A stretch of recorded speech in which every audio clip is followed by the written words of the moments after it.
ಮೂಡಬಿದಿರೆಯ ಇರುವೈಲು ಎಂಬ ಊರಿನ ತೂತು ನೋಟ ಬರಕೆ ಕರಿಕಾಂತ ಬೈದರು ಕಿವಿಗೂ ಈ ಮಂತ್ರ ದೇವತೆ ಸುದ್ದಿ ಬೀಳುತ್ತೆ. ಗುತ್ತಿಗೆಯ ಮನೆ, ವಿಶಾಲವಾದ ಗದ್ದೆ ತೋಟ ಇರುವಂತ ಕಾಂತ ಬೈದರು ಅವಿದ್ಯಾವಂತರು.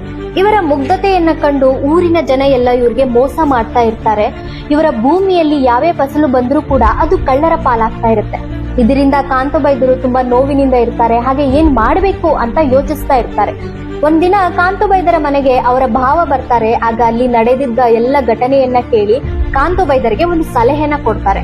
ಕೇರಳ ರಾಜ್ಯದಲ್ಲಿ ಒಂದು ಕಾರ್ಣಿಕದ ಮಂತ್ರ ದೇವತೆ ಇದೆ, ಅದನ್ನು ತಂದು ಪೂಜಿಸು ಅಂತ ಹೇಳ್ತಾರೆ. ಅದನ್ನ ಕೇಳಿದ ಕಾಂತು ಬೈದರು ಕೇರಳಕ್ಕೆ ಹೋಗಿ ಕುಂಟಾಲ ತಂತ್ರಿಗಳನ್ನ ಭೇಟಿ ಆಗ್ತಾರೆ. ನಡೆದ ಘಟನೆಯನ್ನೆಲ್ಲ ಹೇಳಿ ನನಗೆ ಮಂತ್ರ ದೇವತೆಯನ್ನ ನೀಡಿ ಅಂತ ಕೇಳ್ತಾರೆ. ಇದನ್ನ ಕೇಳಿದ ಕುಂಟಾಲ ತಂತ್ರಿಗಳು ಇದು ಮಂತ್ರ ದೇವತೆದೆ ಏನು ಪರೀಕ್ಷೆ ಇರಬೇಕು ಅಂತ ಅನ್ಕೊಳ್ತಾರೆ. ಕುಂಟಾಲ ತಂತ್ರಿಗಳು ಕಾಂತು ಬೈದರಿಗೆ ಹೇಳ್ತಾರೆ, ನಾನ್ ಕೊಡ್ತೇನೆ, ಆದ್ರೆ ನೀನು 16 ದಿನಗಳಲ್ಲಿ 16 ರಾಜ್ಯವನ್ನ ಸುತ್ತಿ 16 ಭಾಷೆಗಳನ್ನ ಕಲಿತು ಬಂದ್ರೆ ಈ ದೈವವನ್ನ ನಿನ್ಗೆ ಕೊಡ್ತೇನೆ ಅಂತ ಹೇಳ್ತಾರೆ. ಆಗ ಕಾಂತು ಬೈದರು ಕುಂಟಾಲ ತಂತ್ರಿಗಳು ಹೇಳಿದ ಹಾಗೆ 16 ದಿನಗಳಲ್ಲಿ 16 ರಾಜ್ಯವನ್ನ ಸುತ್ತಿ 16 ಭಾಷೆಗಳನ್ನ ಕಲಿತು ಕುಂಟಾಲ ತಂತ್ರಿಗಳ ಮುಂದೆ ಬಂದು ನಿಲ್ತಾರೆ. ಆಗ ಕುಂಟಾಲ ತಂತ್ರಿಗಳು ಏನ್